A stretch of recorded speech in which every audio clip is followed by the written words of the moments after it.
하나님 말씀 고린도후서 12장 1절에서 10절까지 말씀입니다. 1절부터 말씀을 보겠습니다. 1절, 무익하나마 내가 부득불 자랑하노니 주의 환상과 계시를 말하리라. 내가 그리스도 안에 있는 한 사람을 아노니 그는 14년 전에 셋째 하늘에 이끌려 간 자라. 그가 몸 안에 있었는지 몸 밖에 있었는지 나는 모르거니와 하나님은 아시느니라. 내가 이런 사람을 아노니 그가 몸 안에 있었는지 몸 밖에 있었는지 나는 모르거니와 하나님은 아시느니라. 그가 낙원으로 이끌려가서 말로 표현할 수 없는 말을 들었으니 사람이 가히 이르지 못할 말이로다. 내가 이런 사람을 위하여 자랑하겠으나 나를 위하여는 약한 것들 외에 자랑하지 아니하리라. 내가 만일 자랑하고자 하여도 어리석은 자가 되지 아니할 것은 내가 참 말을 함이라. 그러나 누가 나를 보는 바와 내게 듣는 바에 지나치게 생각할까 두려워하여 그만두노라. 여러 계시를 받은 것이 지극히 크므로 너무 자만하지 않게 하시려고 내 육체에 가시 곧 사탄의 사자를 주셨으니 이는 나를 쳐서 너무 자만하지 않게 하려 하심이라. 이것이 내게서 떠나가게 하기 위하여 내가 3번 주께 간구하였더니 나에게 이르시기를 내 은혜가 네게 족하도다. 이는 내 능력이 약한 데서 온전하여짐이라 하신지라. 그러므로 도리어 크게 기뻐함으로 나의 여러 약한 것들에 대하여 자랑하리니 이는 그리스도의 능력이 내게 머물게 하려 함이라.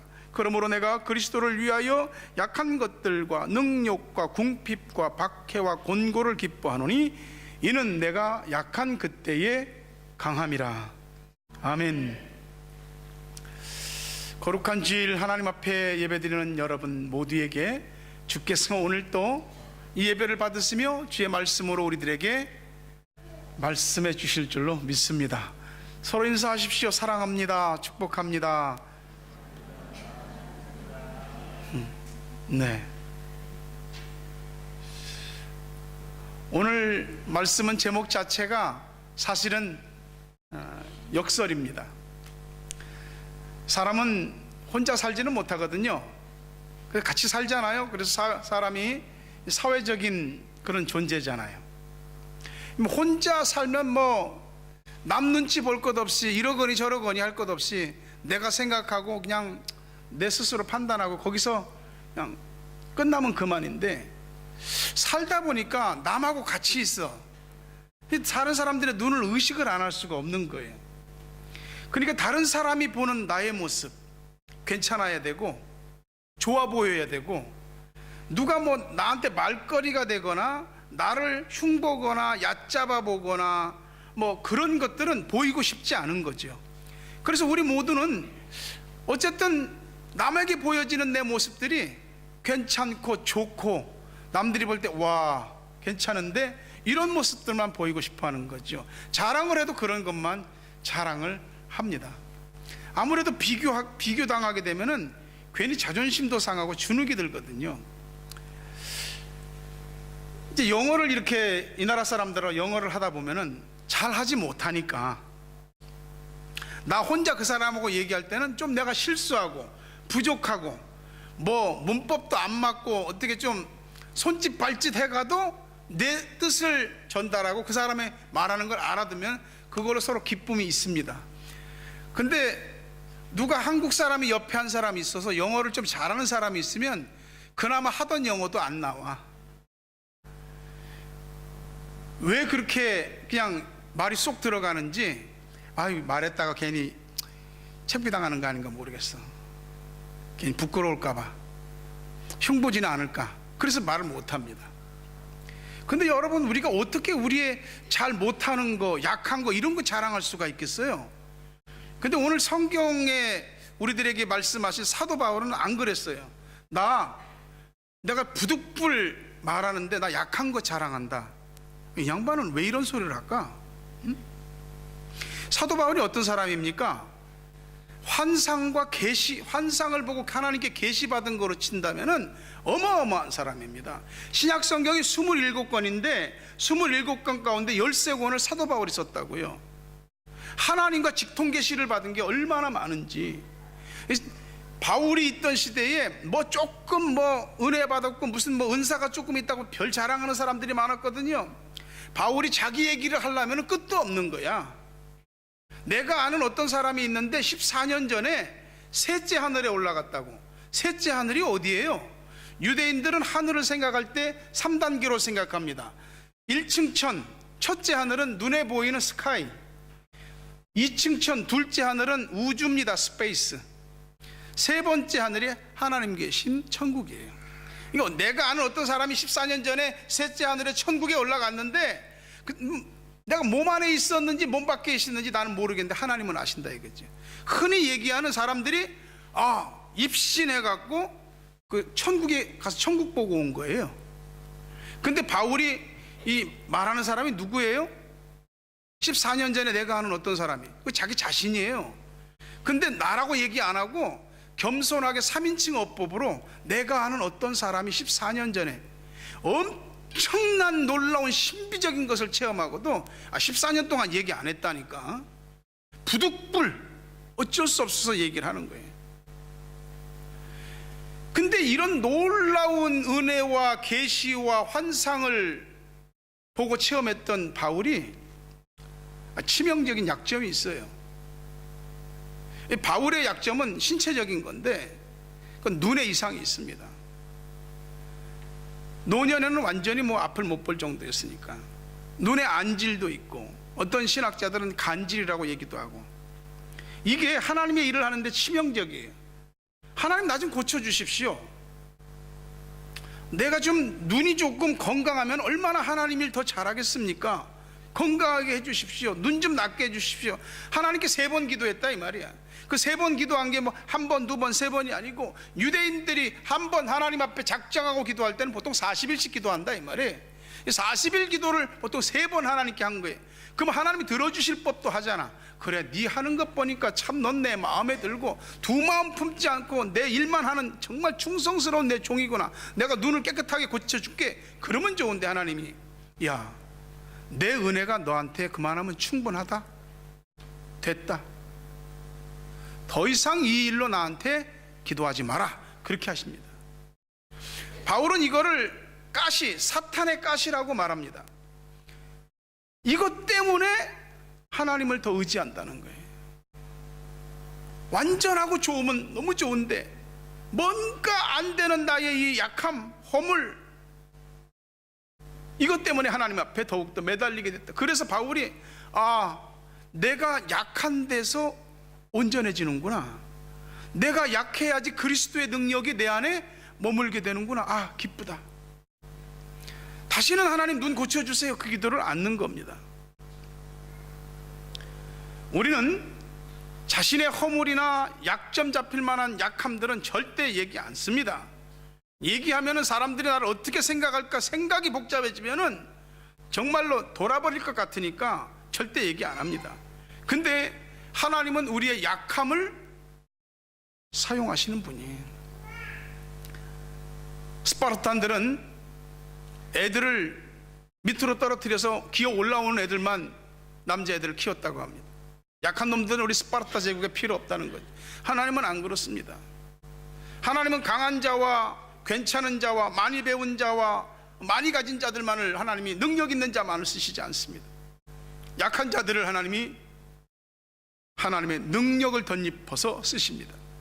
고린도전서 1장 26절부터 29절에 보니까 형제들아 너희의 부르심을 보라. 육체를 따라 지혜로운 자가 많지 아니하며 능한 자가 많지 아니하며 문벌 좋은 자가 많지 아니하도다. 그러나 하나님께서 세상에 미련한 것들을 택하사 지혜 있는 자들을 부끄럽게 하려 하시고 세상에 약한 것들을 택하사 강한 것들을 부끄럽게 하려 하시며 하나님께서 세상에 천한 것들과 멸시받는 것들과 없는 것들을 택하사 있는 것들을 폐하려 하시냐니 이는 아무 육체도 하나님 앞에서 자랑하지 못하게 하려 하십니다. 역설이죠. 우리가 27절 말씀에 보면은 여기서 택하사라고 하는 말씀들이 있습니다. 이 택하사라고 하는 이 말씀이 영어 성경에, 우리 쉬운 성경에 해당하는 Good News Bible, Today's English Bible 버전입니다. 거기에 보게 되면은 이 택하사라는 영어 단어가 purposely라고 되어 있습니다. 택했는데 일부러, 고의로, 특별한 목적이 있어서 택했다고. 하나님이 약한 사람들을 택하신 것이 하나님이 선발하는 데서 실수한 겁니까? 판단 잘못하신 겁니까? 아닙니다. 약한 자들을 선택하신 게 맞습니다.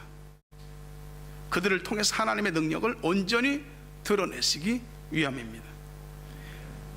우리 모두는 완전하지도 않고 완전해질 수도 없습니다. 아무리 다 알라고 해도 다 알아지지도 않고 아는 만큼 되지도 않습니다.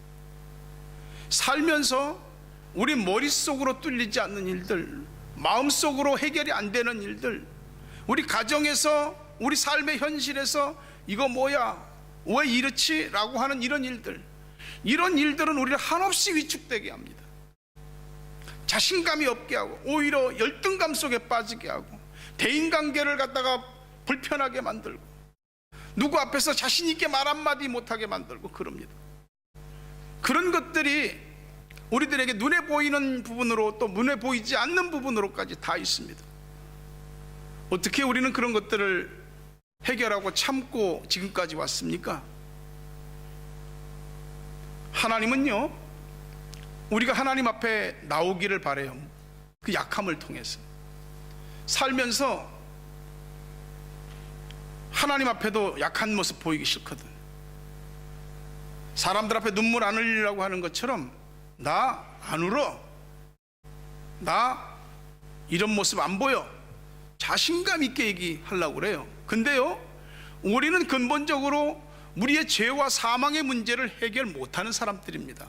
그리스도의 은혜가 아니었으면, 그분의 십자가와 부활이 아니었으면 우리는 영원한 저주와 멸망 가운데, 고통 가운데 심판받을 수밖에 없는 사람들이, 그러나 그 은혜에 의하여 믿음으로 말미암아 우리가 하나님의 구원을 입게 됐다, 이 말이에요. 그리고 하나님께서 여전히 구원받은 우리지만 연약하고 부족한 모습이 있는 걸 아세요. 근데 우리가 하나님 앞에 떳떳해지려고 하거든. 하나님 앞에서도 우리가 항상 부족함이 없는 모습으로 보이려고 하거든. 하나님은 이유에 어쨌든지 간에 하나님 앞에 나와서 엎드리는 사람들을 자꾸 보십니다. 거기 눈길이 하나님 머문다고요. 사람이 자신의 그 연약함을, 문제를 인정하는 것에서부터 올바른 처방과 올바른 수술까지도 될 수 있는 겁니다. 여러분, 하나님 앞에 우리의 약함을 표현하는 것이 부끄러운 일인가요? 그렇지 않습니다. 여러분 자식들이 여러분 앞에 와서 엄마, 아빠, 나 이래, 이것 때문에 나 힘들어, 너무 고통스러워, 아파, 그러면 자식을 후려 패면서 그것도 못 해내냐? 그러겠냔 말이야. 하나님이 당신 앞에 나와서 어쨌든 머리를 조아리고 무릎을 꿇고 엎드리는 사람들을 내치겠느냐, 이 말이죠. 우린 유한합니다. 우리 신체적으로도 유한해요. 우리 배고프면 밥 먹어야 되고, 피곤하면 쉬어줘야 되고, 졸리면 자야 됩니다. 아는 거 얼마만큼 알 수 있을까요? 우리가 알고 있는 게 어떤 어려운 순간이 딱 닥칠 때 그거 아무것도 아니야. 아는 게 힘이 안 돼. 깡통이 돼버려. 그냥 멘붕이 와버리면 생각이 안 나. 머릿속이 하얘져 버려. 우리가 경험하면 그 경험을 바탕으로 모든 일을 다 잘 해낼 수 있을까요? 우리의 모든 상황이라고 하는 것이 경험 한 가지 가지고 다 이렇게 갖다 집어넣으면 다 풀리나요? 아니거든요. 우리는 어쨌든 연약하고 유한할 수밖에 없습니다. 하나님 앞에 나 이래요 하고 엎드리는 거, 이게 너무 중요한 거지. 우리 학생들 예배 시간에 일어나서 돌아다니지 마. 어떤 분이 그렇게 건강한 것 같았는데 병원에서 신체 검사를 진단을 받고 나서 의사가 잘 뭔가 좀 잡히는데요, 정확한 건 모르겠어요, 뛰어서 조직 검사 해보고 한 달 후에나 정확한 결과가 나올 수 있을 것 같아요. 겁나는 겁니다. 그렇게 자신만만했는데 그냥 교회도 자신의 의지와 자아로 다니고 예수를 그렇게 믿었는데 그 병원에 갔다 온 이후로 사람들은 모르지, 이 양반이 설교를 들을 때 아멘도 하더란 말이야. 찬양할 때 막 이렇게 눈도 감고 손도 올리고 막 그러더라. 응? 저 양반이 좀 이상해졌어. 한 달이 지났습니다. 의사가 조직 검사했는데 사실 별일 없습니다. 다행입니다. 한 달 동안 마음 졸였죠. 겸손했죠. 하나님 찾았죠. 그럼 한 달 지나면 다시 또 이제 옛날로? 아니요. 깨달은 거죠. 하나님 우리를 만나주시는 방법이, 내가 지금 배운 걸로 봐서는 내가 지금 가지고 있는 자신감 가지고는 직장 금방금방 구할 것 같은데 안 돼. 하나님 왜 이래요? 결혼을 앞두고 있는데 결혼에 자꾸 변수가 생겨요. 하나님 앞에 기도를 하는데 하나님 도와주십시오, 절로 소리가 나오는 겁니다. 자기가 다 할 수 있을 것 같은데, 복이지요. 내 앞에 있는 어떤 어려움 때문에 하나님을 찾고 기도할 수 있다는 게 복이지요. 우리 인생의 어떤 복잡함이나 삶의 위기가 일어나는 건 그만큼 우리가 약하다는 거예요. 그러면 그만큼 하나님 앞에 철저하게 하나님을 의지하라는 사인이죠. 강한 것 같아도 우리는 유리조각 같아서 톡 치면 우르르 무너지는 일들이 많습니다. 다 아는 것 같아도 어떤 일이 딱딱 치면 입이 착 다물어집니다. 오늘 하나님 앞에 처음부터 약한 사람 되십시오. 절대 부끄러운 일이 아닙니다. 하나님 앞에 강한 척 할 필요가 이만큼도 없다 이거죠. 사람한테는 우리가 자존심도 있고 저 사람한테 꿀리고 싶지 않으니까 굳이 막 다 얘기할 건 없죠. 하나님 앞에서 그럴 필요 없습니다. 사람은 눈으로 본 것만 가지고 말하니까, 사람은 겉으로 드러난 것만 가지고 판단하니까 사람들한테는 다 얘기하기가 그렇거든. 솔직히 말해서 우리가 어디 들어가기 위해서 시험을 친다 또는 면접을 본다, 그러면 그 사람들이 나를 평가하는 게 뭐야? 시험, 인터뷰? 그것 가지고 나를 어떻게 알아? 나는 모르는 거야. 이민성 직원이 우리 뭐 갖고 판단해? 서류 갖고 판단하지. 기껏 전화 한번 해서 인터뷰 한번 하고, 그거는 뭘 알아? 세상은 그래요. 눈에 보이는 것 갖고 판단되거든. 근데 하나님은 안 그래. 사람 보는 거하고 하나님 보는 건 달라요. 인간의 능력이라고 하는 건 하나님이 볼 때 다 우스운 겁니다. 사람끼리도 냉정하게 보면 인간의 능력은 다 50보 100보입니다. 우리의 현실을 타개하고 미래의 문을 열어가는 모든 일들이 하나님의 은혜와 능력을 입는 사람과 그렇지 않은 사람은 다르게 되는 겁니다. 두 가지 자신감이 있습니다. 하나는 자기 자신을 믿는, 자기 자신이 모든 것을 할 수 있고 할 수 없음을 결정하는 자기가 신이 되는 자신감. 또 하나는 하나님 앞에 자신의 연약함을 드러내고, 도와주세요 하나님, 긍휼히 여겨주세요, 이렇게 말하는 하나님 앞에서의 연약한 자신감. 두 가지입니다. 우리가 다 할 수 있는 것 같아도 못합니다. 절대 못합니다. 내 일도 못하고 가정일도 다 못하고 자식일도 다 못합니다. 하나님 앞에 우리가 연약함 때문에 기도하는 게 어찌 부끄러운 일이겠습니까? 나는 기도할 수만 있다고 한다면은 절대 아무것도 절망할 일이 없다고 믿습니다. 신앙생활을 하고 예수를 믿으면서도 맞을 것 다 맞고 터지고 잃을 것 다 잃고 터지고 깨지고 그러면서 믿을 이유가 없죠. 우리 하나님 앞에 내 약함 때문에 엎드릴 때 하나님은 눈여겨보십니다. 하나님은 우리가 대적해야 될 뿐이 아니고 엎드려야 될 뿐이에요. 사람은 내 허물이나 연약함을 흉보기도 하고 손가락질하고 비난하기도 하지만, 그리고 이용하기도 하지만 하나님은 절대 안 그렇습니다. 우리를 이해하십니다. 우리를 긍휼히 여기십니다. 자신의 한계와 연약함을 하나님 앞에 인정하는 것, 거기서부터 은혜와 회복의 첫걸음이 시작됩니다. 살면서 사람들이 겪는 어려움이라고 하는 것은 각자 다르지만 그 어려움으로 인해서 오는 이 마음의 무거움과 육신적 고단함과 삶의 피로감은 다 비슷비슷합니다. 어떤 사람은 굉장히 심한 고난을 받기도 합니다. 바울은 예수복음 전하다가 어떤 어려움을 겪었냐면 고린도후서 1장 8절에 보니까 형제들아 우리가 아시아에서 당한 환난을 너희가 모르기를 원하지 아니하노니 힘에 겹도록 심한 고난을 당하여 살 수만까지 끊어졌다. 도대체 어떻게 살 수 있는가? 도대체 이 터널은 언제까지 지나가야 끝이 보이는 것인가? 살 소망이 보이지 않을 정도로 어려움을 겪었습니다. 하나님께서는 도대체 왜 우리를 고난을 당하도록 하시는가? 도대체 당신이 살아계시면 왜 우리에게 이렇게 힘든 일들을 허락하시는가? 고난은 하나님이 우리를 하나님의 자녀답게 교육시켜가는 방침 중에 하나입니다. 시편 119편 67절에 보면 내가 고난당하기 전에는 그릇 행하였더니 이제는 주의 말씀을 지키나이다. 고난을 통해서 알게 된 거야.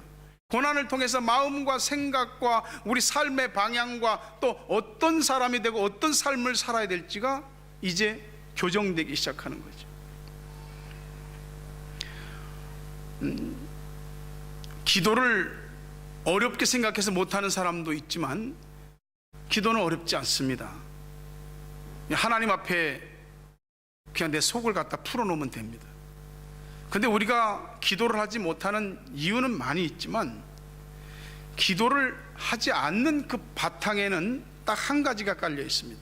그건 기도 안 해도 된다는 자신감, 교만이 깔려 있는 겁니다. 사람이 언제 기도하나요? 힘들고 약할 때 기도하더라고요. 가다가 스님이 산길을 가다가 사냥꾼이 파놓은 덫에 구덩이에 쭉 빠지면서 아이고 하나님 그러더랍니다. 믿는 사람들은 항상 입에 하나님이 달려 있어야 돼. 자신의 약함 때문에 욕하고 옆 사람 탓하고 원망하고 그러지 마십시오. 기회입니다. 하나님께 한 걸음 더 다가설 수 있는 기회, 은혜 받을 수 있는 기회, 내 삶의 고질적인 문제가 해결되든지 고난의 의미를 깨닫든지 정말로 중요한 것이 풀리는 계기입니다. 하나님께서 우리들한테 원하시는 것은 잘나고 똑똑하고 괜찮은 거 아닙니다. broken heart, 상한 마음, 지치고 힘들고 깨질 대로 깨져갖고 어디 말 한마디 할 수가 없습니다. 그냥 누가 얘기 한마디만 해도 눈물이 톡 터져 나올 것 같은 그런 상한 심리예요. 하나님이 그걸 귀하게 보세요. 우리 애들이 뭐 때문에 그냥 힘들어갖고 울고 때를 쓰고 하다가 악을 쓰고 하다가 그냥 엄마 품에 아빠 품에 앉아서 그냥 울다가 지쳐서 잠들 때 안쓰럽게 부모가 안쓰러운 거죠. 하나님이 그런 겁니다. 하나님 나 미쳐버릴 것 같아요. 돌아버릴 것 같아요. 너무 힘들어서 죽을 것 같아요. 어떻게 하면 좋아요? 응? 하나님 앞에 떼굴떼굴 구르다가 그냥 땅바닥도 쳐보다가 머리로 바닥을 짓이겨보다가 가슴을 때리고 멍이 들 정도로 그러다 하나님 앞에 엎드려 버릴 때 하나님이 안다. 내가 너 안다. 네가 얼마나 약하고 힘들어하는지 안다. 그때 하나님이 다 안아주시는 거예요. 하나님이 접수한 그 심령마다 하나님의 때만 되면 다 풀어주시는 겁니다. 심령이 상할 정도로 지치고 힘든 그 자리가 기도 자리입니다. 하나님께 기도할 수만 있다면 아무것도 포기해서는 안 됩니다. 기도 자체가 복이요. 기도하면 그렇게 안 보이던 게 보입니다. 기도하면 그렇게 잡힐 듯 말 듯 했던 것들이 어느 날 손에 꽉 쥐어집니다. 그렇게 흐릿했던 인생의 모든 것들이 선명해지기 시작합니다. 일어설 힘을 주시고 걸을 힘을 주시고, 때를 따라 주님께서 내가 너와 함께한다, 두려워하지 마라, 놀라지 마라, 내가 너 붙잡아 줄게. 하나님께서 수시로 우리들한테 그렇게 말씀하시는 거예요. 우리 애들 힘들할 때 걱정 마, 엄마 있잖아, 아빠 있잖아, 엄마 손 아빠 손 꼭 잡아, 아빠 안아줄게, 업어줄게. 하나님이 당신 앞에 나올 때 우리를 그렇게 긍휼히 여겨주시는 겁니다. 우린 약함 때문에 풀이 죽고 가라앉는데, 그래서 남들한테 보이고 싶지 않아서 자신한테 화를 낼 때도 있고 남한테 화를 낼 때도 있고, 어쩔 때는 딱 포장을 몇 겹으로 할 수도 있습니다. 근데 내 약함은 하나님을 만날 수 있는 기회, 은혜 받을 수 있는 기회입니다. 우리에게 약해질 수밖에 없는 어떤 힘든 일들이 나쁜 게 아닙니다. 3살짜리 애가, 여자애가 그날따라 지독하게 아빠 말을 안 듣는 거야. 아빠가 그냥 그날 홍구멍을 냈습니다. 근데 막 우는 거야. 막 울면서 5살 난 지 언니한테 가갖고 언니 아빠는 나쁜 놈이야 막 그러더랍니다. 이거 언니가 아니야, 그 아빠한테 그렇게 말하면 안 되지, 아빠는 나빴어 나쁜 놈이야. 아니, 아빠 그렇게 말하면 안 돼, 아빠는 좋은 놈이야. 우리 하나님이 좋은 분이라고, 어떤 상황에서도 하나님은 옳아요. 그렇기 때문에 우리를 바른 길로 인도할 수 있고 건져낼 수 있는 겁니다. 내가 약해하는 그게 내 치명적인 것 같아도 그게 하나님을 가까이 하게 하고요, 그 약함 때문에 자꾸 하나님을 의지하게 만들고 하나님과 끝까지 가게 하시는 거예요. 우리 애들 키워보세요. 조금만 잘나면 뭐 공부시켜놨다니 꼭 지가 뭐 다 아는 것처럼 부모한테 딱 대거래요. 우리도 그러잖아요, 하나님한테. 요새 애들은 더 빨라. 옛날에는 뭐 중고등학교는 가야 되는데 지금은 뭐 초등학교 때부터 벌써 엄마는 그것도 몰라? 엄마는 왜 나를 인정해 주지 않는 거야? 왜 나를 안 존중하는 거야? 웃기고 있네. 부모만큼 지를 사랑하는 사람이 어딨까니. 우리 어떤 육체적 약함이나 질병이나 삶의 고통과 아픔이 우리 하나님을 보게 하는 줄 믿으시기를 바랍니다. 뇌성마비 환자인 송명희 씨가 그렇게 몸을 비틀어가면서 걷잖아요. 하나님 앞에 쓰는 그 신앙시들이 다 주옥 같잖아요. 그 주옥 같은 시에 최덕신 씨가 곡을 붙여서 얼마나 귀한 찬양들이 나옵니다.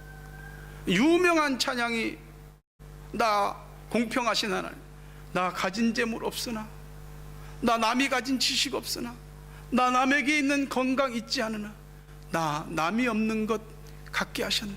공평하신 하나님이. 하나님 찬양하는 거 가만히 보세요. 약해도 할 수 있는 겁니다. 고린도후서 12장 9절에 나에게 이르시기를 내 은혜가 내게 족하도다, 이는 내 능력이 약한 데서 온전하여짐이라 하신지라. 그러므로 도리어 크게 기뻐함으로 나의 여러 약한 것들에 대하여 자랑하리니 이는 그리스도의 능력이 내게 머물게 하려 함이라. 약함은 부끄러움이 아니요, 우리가 약하기 때문에 그 약함 가운데 그리스도의 능력이 머무는 겁니다. 내가 잘났고 강하면 하나님이 역사할 틈이 없는 겁니다. 몸이 건강해서 다 될 것 같으면, 뭐 배운 걸로 다 될 것 같으면, 가진 재주와 능력으로 다 될 것 같으면은 우리 시험 보는 거, 공부하는 거, 직업, 가정, 결혼, 이민 정착하는 모든 거 뭐 문제가 있어요? 근데 안 되잖아. 몸 건강하다고 다 되나? 아는 것 같고 다 되나? 내 재주와 능력으로 다 되나? 안 되더라고. 그것 때문에 상실감이 옵니다. 근데 그때가 하나님을 찾는 때입니다. 하나님이 바로 나 만나기 위해서 내 앞에 와 계신 겁니다. 약함이 강함이라니, 이게 말이 됩니까? 근데 우리 믿는 사람들은 약한 그때에 오히려 강한 것입니다. 세상의 지식으로는 알 수도 없고 이해할 수도 없고 받아들이고 설명할 수도 없는 하나님을 믿는 사람들이 가지고 있는 역설적 은혜, 능력, 내가 약한 그때에 곧 강함이라. For I am weak when I am weak. then I am strong. 나 약하단 말이야. 근데 그때가 강하다고. 왜요? 내가 약하니까 하나님이 백그라운드가 되어주시고, 하나님이 내 방향이 되어주시고, 내 능력이 되어주시고, 내 삶의 내용이 되어주시고, 내 고민 속에 들어와 주시고, 삶의 현장 속에 나와 동행하시기 때문에. 그래서 강한 것이, 적어도 하나님을 무너뜨리기 전에는 나를 무너뜨릴 수 있는 길이 없습니다. 그게 하나님 믿는 사람들의 특별한 은혜입니다. 여러분, 눈 뜨고 보세요. 나만 힘들고 나만 약하고 나만 괴롭고 힘든 거 아니에요. 주변에도 있습니다. 다른 사람들도 있다고요. 용기를 내세요. 나보다 더 힘든 사람도 있다고요. 잘 된다고 먼저 되어서 우쭐거릴 것도 없고, 안 된다고 침체되고 기울어서 주저앉을 것도 없습니다. 먼저 된 자 나중되고, 나중된 자 먼저 되는 것이 하나님이 사람을 쓰시는 원리인 것입니다. 오늘 하나님의 축복의 물줄기를, 은혜의 물줄기를, 응답의 물줄기를, 능력의 물줄기를 누구에게로 어디로 돌릴지를 누가 알겠느냐 이 말이에요. 오로지 자신 약함을 하나님 앞에, 자신이 강하다고 여길 그때도 하나님 앞에 엎드리는 사람들에게 하나님께서 그 능력과 은혜와 축복과 응답의 물줄기가 끊어지지 않게 하시는 겁니다. 교회는 약한 사람들의 모임입니다. 우리 가운데 강한 사람은 없어요. 강한 척 하는 거죠. 강한 척 해 보이지 않으면 남들한테 약해 보일까 봐. 하나님은 하나님을 의지하는 약한 사람들을 통해서 주의 일을 이루어 가십니다.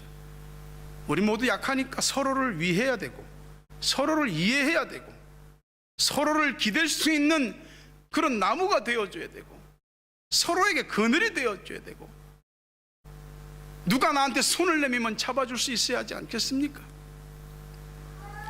그렇게 교회는 작은 약함이 하나씩 모여서 하나님의 능력의 강함을 나타내는 공동체가 교회입니다. 누가 아파하면 같이 아파합시다. 누가 힘들어하면 같이 힘들어합시다. 누가 괴로워하면 같이 괴로워하고, 누가 눈물을 흘리거든 그 옆에서 같이 눈물을 흘려 줍시다. 그게 하나님의 능력이 우리 모두에게 임하는 비결입니다. 큰 능력을 가지고 교만해서 결국 아무것도 못하는 사람보다 작은 능력이지만 성실함으로 그 작은 능력을 하나님 앞에 내놓는 사람들, 그 사람들이 하나님의 긍휼을 입고 큰 일을 하게 되는 겁니다. 사람들이 저 사람은 저렇게 힘든데도 잘 믿네. 누군가에게 그냥 저절로 도전이 되십시오. 그게 자신의 약함을 통해서 은혜 받은 자의 모습입니다. 신체적으로 약한 자, 환경적으로 약한 자, 물질적으로 약한 자, 영적으로 약한 자, 우리 주변에는 다 어느 부분으로든지 약한 모습이 있는 사람들이 있습니다. 서로 이해하십시오. 관용하십시오. 서로 도우십시오. 주께서 그런 우리를 통해서 하나님의 일을 이루시고 축복하실 겁니다. 빌립보서 4장 13절 말씀을 다 같이 읽겠습니다. 시작. 내게 능력 주시는 자 안에서 내가 모든 것을 할 수 있느니라. 믿으면 아멘 하시기 바랍니다. 약한 문제 삼고 탓하지 말고 내게 능력 주시는 자 안에서 내가 모든 것을 할 수 있다고, 나의 약함을 통해서 하나님의 온전함이 드러나고, 내가 약할 때 그리스도의 능력이 내 안에 머물고, 그리스도의 능력으로 말미암아 내가 약해도 하나님의 뜻을 이루는 은혜 받은 자의 삶, 축복받은 자의 삶, 영육 간의 풍성한 자의 삶을 누릴 수 있음을 믿으시기를 주의 이름으로 축원합니다. 우리 모두 함께 간절히 기도하십시다. 아버지 하나님,